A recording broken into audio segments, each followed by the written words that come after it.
Too much drama for a sleepy Saturday afternoon here as the Cardinals win 2-1 against the Los Angeles Dodgers in thrilling fashion. This is the Card Central postgame show sponsored by Hot Shots. All content on STL Sports Central. Brought to you by DraftKings. Matthew Rocchio with you.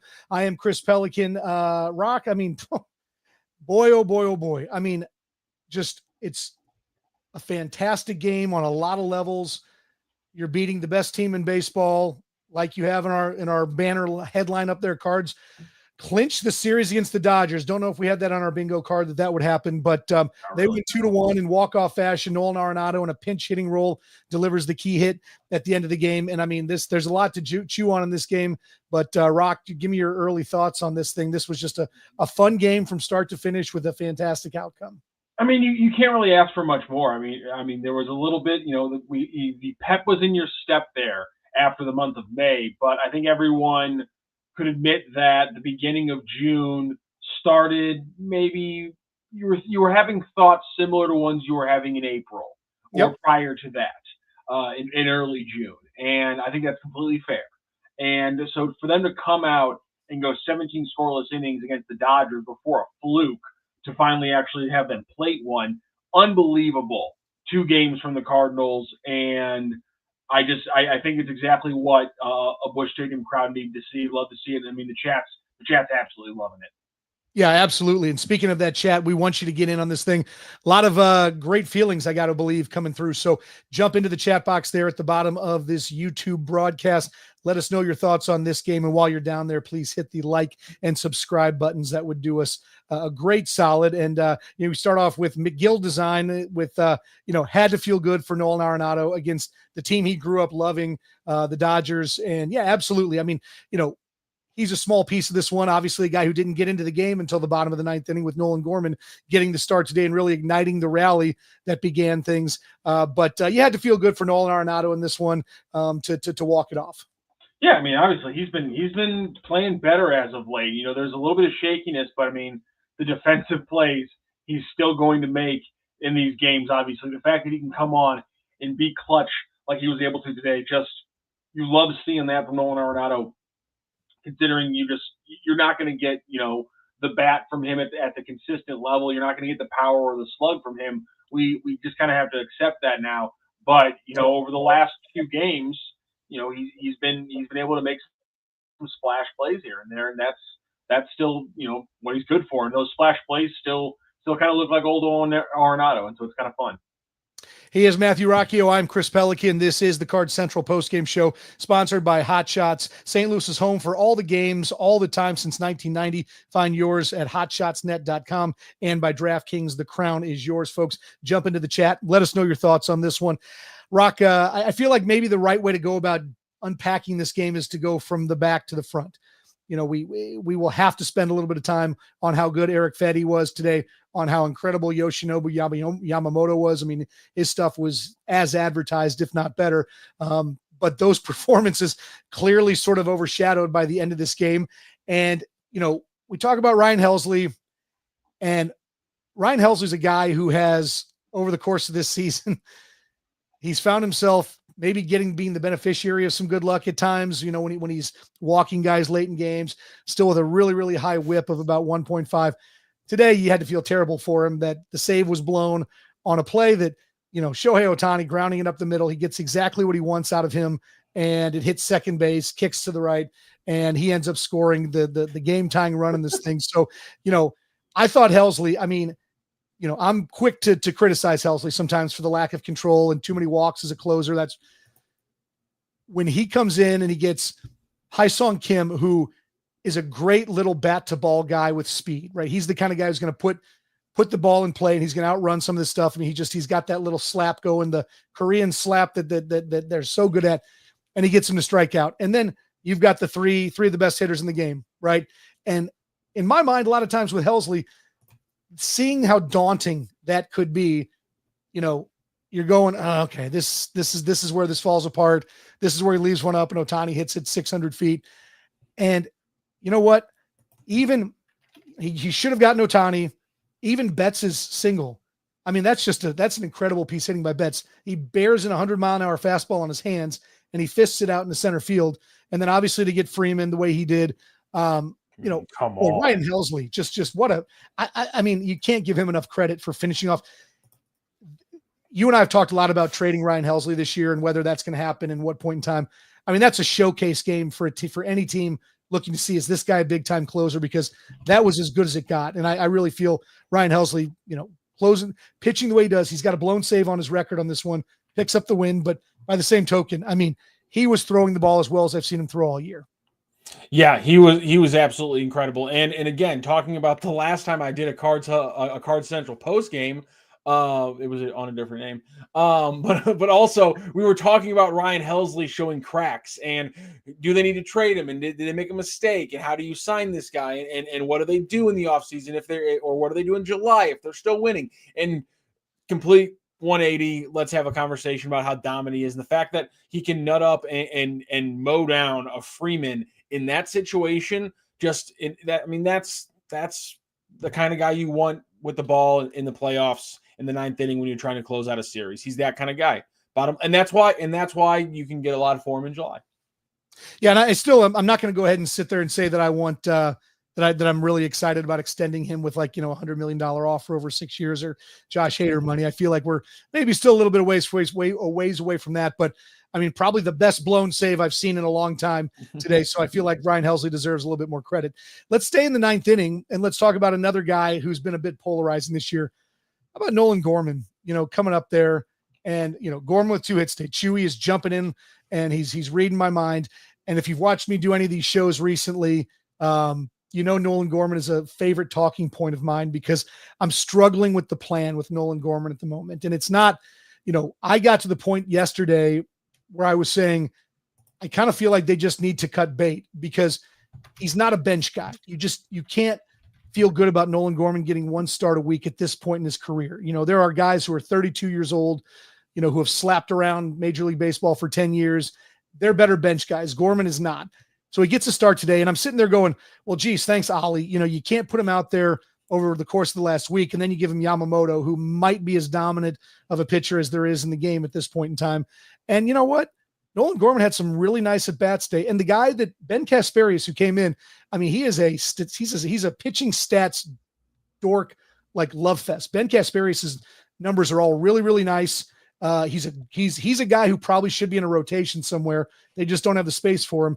And Gorman goes up there in an important spot and drills one down the line. So, bully to Nolan Gorman. I don't want to be that guy, but I was completely okay with the explanation for why Valade was getting 3 starts in a row was because it was lefty Reagan, lefty Cameron, lefty Robleski.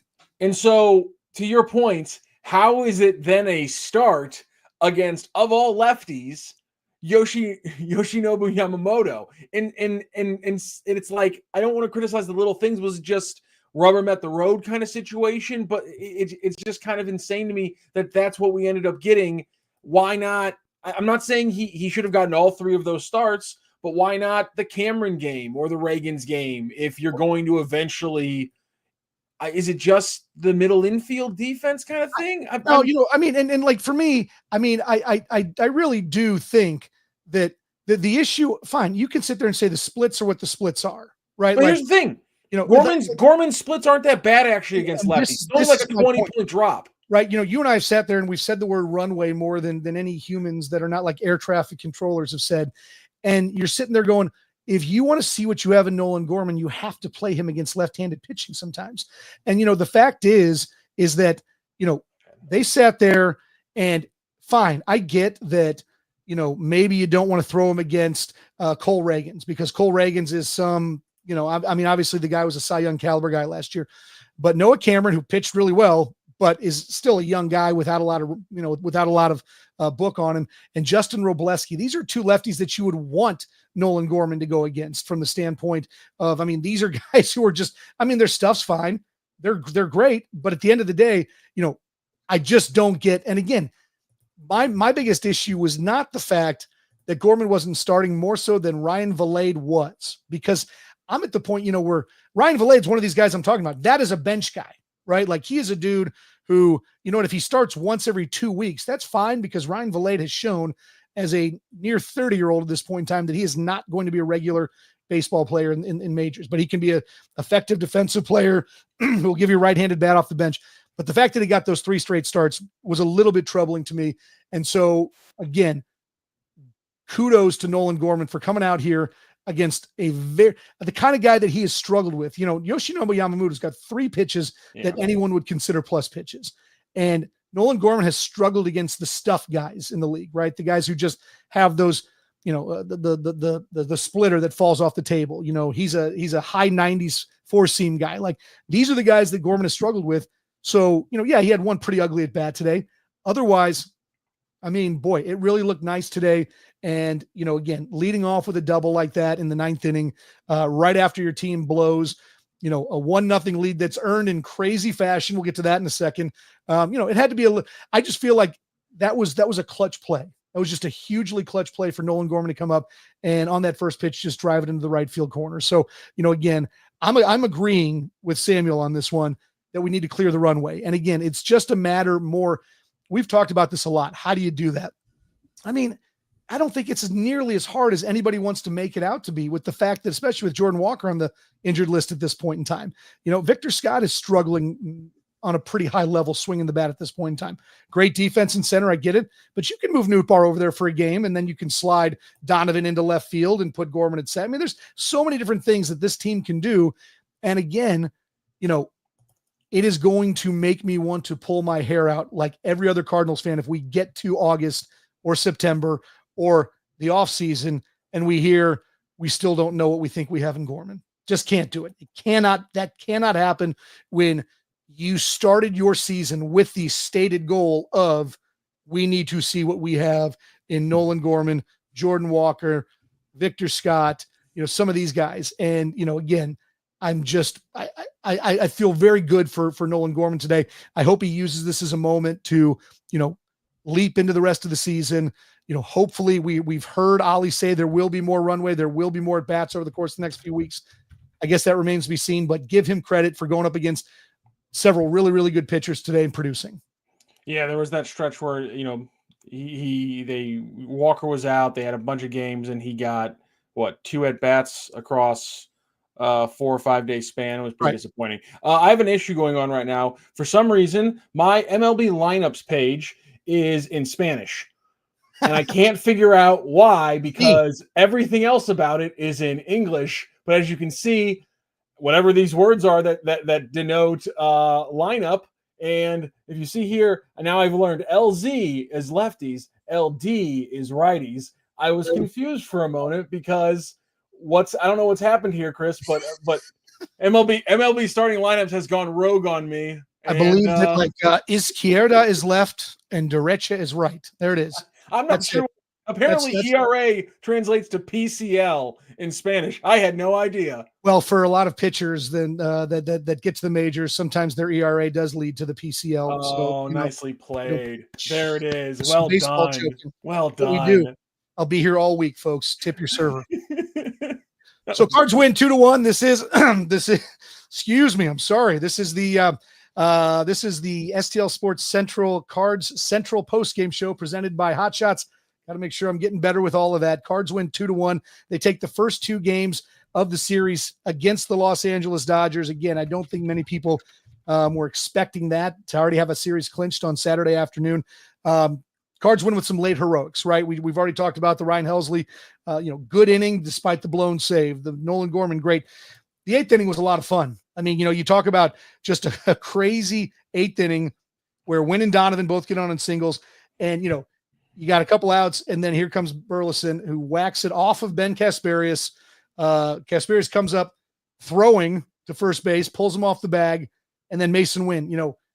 A young replay, if I've ever seen a young replay, Mason Wynn. And if you watch the replay of that, you see Pop Warner pointing at third base. There's my finger right there, pointing at third base. Stop. And Wynn on his own saw that ball got away and decided to make a play. And I mean, again, this is – everybody talks about the fun brand of baseball, the exciting brand of baseball. There's so much speed on this team. boy, what an exciting way to pick up that lead. Again, really, really hard to not feel good about this win and this team, because it was as gritty as it gets. Yeah, and considering what happens just an inning earlier with Win, or was it 2 innings earlier? It's just, the fact that this team is able to rebound when they make mistakes is one of the biggest things for me. Heck, we just had a few games ago Win has a ball, he boots a ball off his glove, and they're eventually able to settle down and win that one as well. So it's two things that we've been talking about over the last month that if they hold true will mean this is a winning club, and that's if they're able to, one, play so well in almost every area that even on games when they have a down day, they're able to cover up for it. And the other part is, can they keep winning games without having home runs? And the fact that they're able to win these so many games late with just clutch small ball hitting, running the bases, and then defense on the back end for the most part, the best defense in the MLB. Yep. It's kind of like a proof. It's a proof thing that I think a lot of Cardinals fans need to see. And heck, I think people who are baseball fans need to see it about a team that is centered around small ball and defense. How much can that actually win consistently? And I think one of the proof factors that you have to get through is, can you manufacture those runs, not just in innings 1 through 6 when you're spraying hits around, but can you do it when the other team puts in their power relievers and you need to get some hits together in the 7th, 8th, and 9th. The fact that they've been doing that consistently now for over a month as they keep winning these one-run games, keep coming back late and winning these comeback games, that's the kind of winning mentality that you look for when we keep asking the questions, is this sustainable into August, September, October? Those are the things you got to look for, and right now they're doing it. Flag Day is right upon us here. So as Claves would say, I think, Rock, I think this is their brand. This is their brand. They are a team that can win minus the slug at this point in time, because the pitching has been so good. The defense has been so good. The hitting on a non-slug basis has been really, really good. And so again, I think it is very difficult to sustain success without some real slug on the team. You hope that Herrera can get hot. You hope that Contreras' current hot streak continues. It's going to be those guys for the most part, in my mind, who are going to fuel, maybe Burley to a degree. But you got to have him in the lineup. The fact that Burleson didn't play at all against the lefties was another whole ball of wax as well. But they are grinding these things out, and we had a comment before, we've gone almost 20 minutes in this postgame show, Rock, and we have not yet mentioned the name of Eric Fedde. One of our buddies, Jeremy, just said hanging bagels all day, against what many people will say is the best lineup in baseball. And they were not, I know Teoscar Hernandez did not play today, but beyond that, you saw the best that this team has to offer from an offensive standpoint. And Eric Fedde, again, another guy who we think is at this prove it, end of a contract. Is this guy going to be trade bait down the stretch? He's an older guy who seems to be pitching for that contract. I don't know that Eric Fedde's getting a 3 or 4 year deal in this offseason, but the point is that, again, just another gritty performance. Didn't love the 4 walks from Eric Fedde today, but boy, you talk about just a guy who, the toughness, right? Pitching around trouble the entire day against a lineup that feasts on trouble. Eric Fedde, yet another great start. And I'll throw it to you with you and I were texting before the game, and you mentioned to me, you said, is this Eric Fedde's best start as a Cardinal? And, obviously from a statistical standpoint, 5 1/3 and 4 walks, I'm not going to stand out. But boy, from a gut standpoint, I know he shut out the Nationals earlier this year, great, fantastic. But having said that, I might be inclined to agree with that premise from the standpoint of just the context of who he was seeing, the trouble that he obviously didn't have the best stuff he's got because of the 4 walks, and he still manages to go out there and throw 5 1/3 of scoreless innings against the best lineup in baseball. Yeah, it wasn't his best stuff, and it wasn't the stats aren't going to be the best either. But like you said, his walk rate is a little bit higher than his career average, but he's going to do that. The difference between so many starts this season, and this one wasn't the walks. It was what he did when somebody got on. Yep. And I mean, there was just, I mean, again, it wasn't impressive. It was kind of, it was a lot like some of the Miles Michaelis games this year, where it's like, how did that not get absolutely just tanked? But that he's pitching, he's not throwing, and that's what we saw today. It was an incredible performance from him, for him to work that Dodgers group the way they are, to get the ground balls the way he did. It's part of the plan. Again, would Andre Palante, would Miles Michaelis be having the years they're having if the Cardinals didn't have the best defense in the NL, if not the entire league? No, certainly not. And today was a great example of that, but he was fantastic. And to do that, coming off the heels of some rough games over the beginning of this season, that was huge for Eric Fedde. That was huge for the Cardinals to get that coming off the heels again of a huge win yesterday, to put themselves in position for a Sunday sweep. It was a great performance from Eric Fedde. Just when you consider everyone he had to face multiple times going through a lineup, to your point, talking about the Helsley lineup, where you got to face the back end of Kim and then Betts, Ohtani. It's just Freddie Freeman. To get through that multiple times, unbelievable. Absolutely. Cards improved to 36-28 on the year with a 2-1 win. He is Matthew Rocchio. I am Chris Pelikan. This is the Card Central postgame show. It is sponsored by Hot Shots. Folks, jump into the YouTube chat. Let us know your thoughts on it. We love the comments. That's the reason we do this. And while you're down there, please hit that like and subscribe button. Joe P's jumping in saying, nice seeing Whitey and LaRussa ball in modern baseball. Good base running, speed, contact to cause action. Love seeing the pitch to contact back on the mound by the pitchers. I mean, absolutely. Again, Eric Fedde struck out 2 guys today. I mean, Yamamoto struck out 9. And again, I mean, we're now 22 minutes into our show and have not really gone over what Yoshinobu Yamamoto did today. I mean, I think he was as good as he's been all season. Yes. And the Cardinals still come up with a win. I mean, this is that's why where the impressiveness happens for me. Again, there was no shame in striking out 9 times against a guy who can throw 3 different pitches from 3 different angles that will do 3 different things. I mean, it is, you're guessing a lot of times up there. And so again, I mean, I agree. They were putting the ball in play more than probably Yamamoto stuff warranted. I mean, this is the kind of game he could have struck out 15 or 16, and the Cardinals battled and battled and battled. And obviously Eric Fedde's start was the reason that this thing was still close. So again, I mean, I agree. This felt a little bit like Whitey ball, a lot like LaRussa ball, from the standpoint of, and we talked about this before, the old saying, a hard 9 has come up a lot this year, right? And that was always Tony's saying, let's go out there and play a hard 9. I mean, have you seen a harder 9 than any team, the Cardinals played this year? This was the hardest of 9s. Yeah. Tony would love watching this team work. I'm sure he's enjoying it. While we're talking about the pitching, I do want to say, doubters about Kyle Leahy, and I think still to a point Steven Matz, and to see Kyle Leahy come out in multiple appearances now after some rough ones and settle down and mow through some pretty damn good lineups. Love seeing that from Kyle Leahy. Big fan of his. On the other side, another name that's just rooting around in my brain that I wanted to talk about. Have you gotten to a point where there's a conversation about Nootbaar in the leadoff spot? Had a rough game, like hard hit ball to third base, kind of would have changed things for his day line, but 2 rough strikeouts, one of them in a pretty key spot. I guess I would answer your question with a question. Who do you stick in that spot at this point in time? Yeah, I mean, and that's Victor Scott's completely fallen off a cliff. Mason Wynn's doing great where he's at right now. You don't want to touch anybody else's spot in the lineup, considering how well they are. That's the correct answer, I think. And I think the thing too that you got to say when you watched what happened today, it was very evident from the early going that Lars was not seeing Yamamoto split very well. He just was not seeing it. Swung over the top of it, like many hitters do, but he in particular was very much confused by it. This was not a good day for Lars.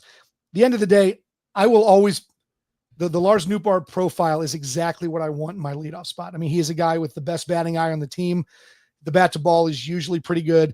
Today he had a matchup that did not favor him, and he was very much struggling to see that pitch.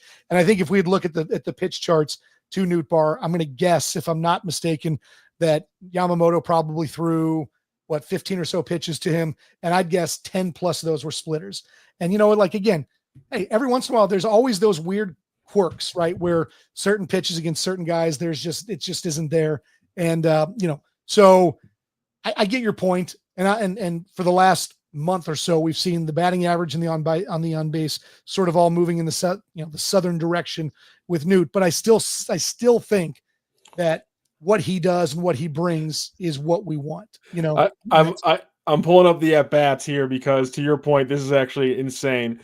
First at bat to open the game up. Splitter was the fourth pitch, the strikeout pitch.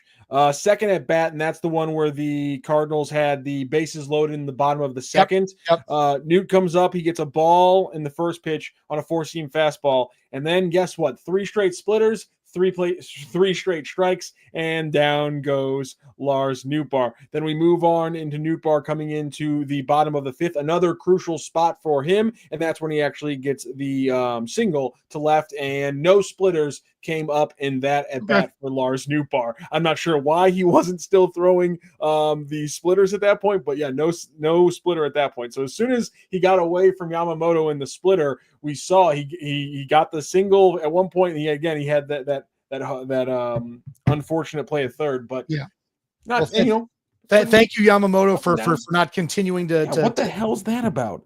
I didn't even notice that in the moment. I'm like, that's a fantastic point. I can't believe, how does he not go to his splitter in that at bat? I mean, and go watch the swings against the splitter. It wasn't like he was real close on him either. And again, I'm not crapping on Lars Nootbaar. That is an insanely hard pitch to hit. To your point, right out of the gate, he goes to it for a strikeout in the very first at bat of the game. And then he's leaning in a crucial moment and says, "This is how I get out of a bases loaded moment." I can't believe he didn't go back to it. All those Japanese guys can throw really, really good split finger pitches. They that's like they're taught that from an early age. Senga's got the fork, the ghost fork and all that stuff. So again, I mean, it's a fantastic pitch. So again, no, you're not hanging your head for missing, Yoshinobu Yamamoto's splitter. That is a heck of a good pitch. So this is the Card Central postgame show sponsored by Hot Shots. It's brought to you by Hot Shots. Like I said, St. Louis is home for all the games all the time since 1990. Find yours at hotshotsnet.com, and by DraftKings. The crown is yours. Download the DraftKings Pick 6 app now and use the code STL Sports. That's code STL Sports for new customers to play. $5 gets you $50 in Pick 6 credits. Better payouts, bigger wins, only with Pick 6 from DraftKings. The crown is yours. Gambling problem? Call 1-800-GAMBLER. Help is available for problem gambling. Call 888-789-7777 or visit ccpg.org in Connecticut. Must be 18 and over. Age and eligibility restrictions vary by jurisdiction. Pick 6 not available everywhere, including New York and Ontario. Void where prohibited. 1 per new customer. Bonus awarded as non-withdrawable Pick 6 credits that expire in 14 days. Limited time offer. See terms at pick6.draftkings.com/promos. Cards win 2-1. They are now 8 games over 500, taking the first 2 of the series against the Dodgers. He's Matthew Rocchio. I'm Chris Pelikan, and this is the Card Central postgame show on STL Sports Central. And Rock, I guess if we're going to sort of start tying this one up in a bow, it's important, I think, in addition to sort of mention, we mentioned Nolan Gorman and him getting the start. I guess I'm curious what your thoughts are as to what we're going to see moving forward with Gorman. Do you think we're back to a straight platoon thing? Do you think that you're going to start seeing a little bit more? I'm not sure. What do you think? Well, because Jordan Walker is going to. He's got a little bit of time left, right? Had that injection in his wrist. The injection in his wrist, and that was 2 days ago. So it looks like he's not going to come back as quick as they thought. And so I'd hope to see it, but at this point, I think we can just roll with the comments we saw from Ali Marmol just early last week, which is Walker's playing every day because the splits are favorable where he can play both sides. Burleson drops off 170 points, give or take, in most parts of his slash line when he has to face off against lefty pitching. So Burleson becomes a weird, becomes a split candidate again. My thing with Gorman is that his splits actually aren't any really the problem with him as a hitter. He's not great against lefties, but he's not terrible against them, and he doesn't drop off the way everybody else does. And if you're going to put in anyone, I feel like it's better than starting your deep bench like they have been. So yeah, I'd want to see it, but obviously I think the excitement is going to be on the mound as we move forward with the move tomorrow. Yeah. So that's, I mean, as we move on to tomorrow's game, again, here we go back to runway. Here we go back to the future. So Michael McGreevy will be up for the series finale tomorrow to take on Clayton Kershaw. We talk about, ends of the spectrum, two people on very opposite ends of their career arcs. Michael McGreevy's done nothing other than pitch well when he has been in St. Louis. So your thoughts on what we might see or what you're expecting to see out of Michael McGreevy tomorrow as he takes on Clayton Kershaw? I think we're going to see a fantastic start from him, especially because he seems like the kind of guy who's going to rise to the occasion. And when you're going up against Clayton Kershaw in what looks like it's going to be his last start in Busch Stadium, that's a Sunday afternoon. I mean, come on. I mean, you dream of that as a child. You dream of that as a young pitcher. I'm sure he's not going to be able to sleep tonight because how much does that hit every single level of what you want as a young baseball player, as an athlete? I mean, to go up against a legend like that with a moment like that. I mean, the weather might not be as beautiful it is as the background here on our podcast, but nonetheless, it's going to be a fantastic game. And I see him stepping up. I see them not pushing him too hard because obviously he's they held him to 75 pitches when he made his start on Wednesday. So I just wonder, I don't think we'll see them push him, past 90. So I hope to see 6 innings from him, but obviously it hasn't proven so over the last 2 days, but pretty tough lineup to get through sometimes. Yeah. And if you are sitting out there in YouTube land wondering who is going down, if Michael McGreevy is coming up or whatnot, the Cardinals have decided to use a 6-man rotation during their current stretch of 13 straight games. Rocky, I guess give me your thoughts on the 6-man, right? Like, I mean, there's a part of me that 1000% understands exactly why you do this, right? You have got both ends of the age spectrum in this rotation, right? You've got young guys who probably it's not the worst thing for them to rest their bodies, especially, we've talked about Liberatore before, a guy who will most likely eclipse his career high in innings by a fairly significant margin. So maybe adding that extra day is a smart thing. You've got the older guys, the Sonny Grays of the world and the Eric Feddes of the world, the Miles Michaelises of the world, who are on the wrong side of, who are sniffing 40 closer than they are to 30, that sort of thing. So I get it. Having said that, with the exception of an Andre Palante start here and the last couple Liberatore starts, this rotation's been in a really nice rhythm, and I mean, I think you've been around the game long enough. I know I have been around the game long enough to know that some of these guys are so crazy about their routines. And so, I worry to a small extent that knocking Sonny Gray off of his rhythm, knocking Miles Michaelis off of his routine. This is what I do day one after my last start. I don't know that we're playing with fire, so to speak, but I also say this is going to be one of these things that I can see fast forwarding 2 weeks when they've lost 9 of 12 and say, geez, it's all about the 6-man rotation. We screwed them all up. I don't know. Give me your thoughts on the 6-man. Yeah. I don't like screwing with what starting pitchers like to do, and that's pitch. And I think, to your point, screwing with Sonny Gray and these veteran pitchers who are in a groove right now, Miles Michaelis, I don't think that's a good move. Bottom line. Yeah. I like the way they're doing it now, this time, going with McGreevy instead of pulling Matz down and then stressing the bullpen like it was when they tried it the first round. Yep. But it still gets to the point where it affects Michaelis and Gray, and maybe to their point, it doesn't affect them, but it seems like it always does, and we'll see what happes. I guess you have felt better, this is sort of what I've advocated for, because I'm on the same boat with you and their rhythm. It seems to me that maybe the better move would have been to skip a Liberatore start, right? Just tell them, hey, we're skipping you on this one. We're going to work on some stuff. Your last 2 starts, we've kind of gone back to the problems that we've had that we thought were gone early in the season. Even a Palante, you could skip a start with one of those guys. McGreevy, I mean, again, like, this is a guy, obviously he is the poster child for disliking some of the decisions of this front office, because all the guy's done is perform when he's been up here, and you sit there and say, what else does he have to do to deserve a chance. He's obviously done anything you'd want to do at AAA. There's not much more left for him to do down there other than keep his arm fresh.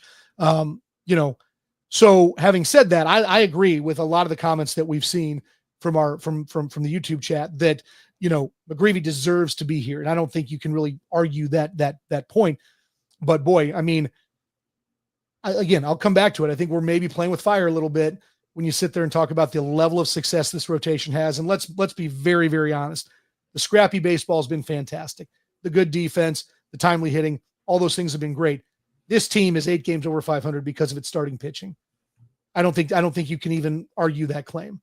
So again, for you to tinker with, and again, I'll sit here and say for sure, I get why they're doing it, right? Like you got old guys, you got young guys. This isn't a bunch of guys who are 27, who've got 2 or 3 years in the bigs, who are built up to 200 innings. You got old guys, you got young guys. So I think that sitting there saying, we want them to rest more. We want them to feel a little bit better. We want to make sure that we're not overworking them, that sort of stuff. It all comes from the right place. But boy, I mean, it is such a fragile dynamic that they're messing with on this one. So, and again, hey, maybe in 2 weeks they haven't lost 9 of 12. Maybe they've won 9 of 12. And we sit there and we hear Sonny Gray say that extra day was fantastic for me. I've been great, but I was able to get a different workout in, or I did this or whatever. And it might work out fantastic. That's the beauty of baseball. A lot of this stuff is chance, but I really do, like we talked about, hate messing with what works. So checking back in with the YouTube chat, Space jumps in and says, I feel like given how their schedule's been, they've had an off day each week, so it kind of keeps it more consistent, if you think of it that way. Rock, I don't disagree with that, right? I mean, again, this is a very dense portion of their schedule where they have very few days off. And so some of these days have been built in. So again, I mean, maybe it's much ado about nothing, but again, for me, the concern is just more, we're getting the best out of these guys who we weren't positive what we were going to get out of. And now you're changing it up a little bit. Yeah. And that's my thing is why move things around? We're getting some questions here about why it's so different. I feel like given how their schedule has been, they've had an off day each week. So it kind of keeps it more consistent if you just think of it that way. I think the issue is that pitchers are weirdos who don't think of it that way. There you go. I think you've diagnosed it very, very well right there. The pitchers, I just think that's what it is. I just think pitchers are weirdos, and so they don't think of it that way. And I know it doesn't make a lot of sense to people, but it's true. Pitchers, goalies, right? The weirdest people on earth. Yeah. By the way, I was looking through this, and the Cardinals were 8 games over 500 on June 7th in 2022. Exact same date, exact same number, when they went on to win 93 games and finished first in the NL Central in that season. They were 6 games over in the first half, and they finished 18 games over, oh my God, in the second half to win 93 games. So maybe more like an 89, 88 game pace if they keep something like this going. But something I just saw the last time they were 18 game winning streak. What was it? That wasn't. So that was Marmol's first year. Yeah, that was where they really just sort of closed it out with that great run. It was they ripped off 8 out of 9 in July and early August, and then they had another 8-game winning streak in late August, and that kind of propelled them from there. Yeah, not really to do anything, but hey. Yeah, and then that was the. We're not going to talk about Ryan Helsley in that conversation because that was not my favorite version of Ryan Helsley. Today was my favorite version of Ryan Helsley, despite the blown save. I'll keep saying that over and over again. I'm like, this guy who I will kill sometimes because I think he always makes it harder on himself than he has to. And lo and behold, he was, again, he was fantastic today. He was totally great despite the blown save, and he earned the win. A lot of times, that's like one of the hills that I want to die on, is that they have to stop giving wins to relief pitchers who blow saves. Stop doing that. So how much do you love when you see something in a box score that the official score deemed a reliever that he didn't have an effective enough impact on the game to get a decision? Do you love that? Is that you just see that and go, yes, a win for the statistician. Let's go. You know who that makes me think of? It makes me think of like Joe Strauss, the late great Joe Strauss. Just just the curmudgeon, and I can see him sitting next to the official score, just sitting there saying, "You really think you did enough to get that W?" and just think about that every time. And Matt, it happened to Matt's a couple weeks ago. And the funny thing was that Mats didn't even pitch that poorly in that game. That was the funny thing. Like so yes, I do like when the official scorer can sit there and say, no win for you. You are no good. So this is the Cards Central postgame show on STL Sports Central. He is Matthew Rocchio. I'm Chris Pelikan. Cards win 2-1. They improve to 8 games over 500. They go for the sweep tomorrow against the Dodgers of Los Angeles. And Rock, any closing thoughts on a great win today? Should be a fun conclusion to the series tomorrow. I mean, just a good time to be a Cardinal fan. Yeah, I mean, I think this is a good example to just remember, guys. It's a long season. Think about things in the big scheme of things. Like, I wasn't ready to freak out about Victor Scott on Monday. Now I'm ready to have a conversation. At the same time, we probably jumped the gun on freaking out about some other aspects of this team. And so let the long game play out. Even if McGreevy doesn't have a great start tomorrow, even if they don't finish off the sweep, I think, and again, this is somebody who doubted. I had a post game or 365 with Chris very early, where Chris was rolling his eyes because every comment I made was towards them building towards trading towards July. Every move needed to be towards trading towards July. And I have to admit, I was completely wrong. I legitimately think this is a good 86, 88 win baseball team. And that's how I think they're going to play the rest of the season. And it's going to be interesting, and it's going to be fun the rest of the way. They're scrappy. They're youngry. They are fun to watch, my friends. So would love to go ahead as Sean of St. Louisville points out, hey, it's fun beating up on $1 billion team. Yes. Even more fun to sweep $1 billion team. So Amen let's go ahead and take care of that tomorrow. All right, Rock, always a good time, my friend. He is Matthew Rocchio. I'm Chris Pelikan. This has been the Card Central postgame show on STL Sports Central. Thanks for joining us on this one. Hope to see you tomorrow.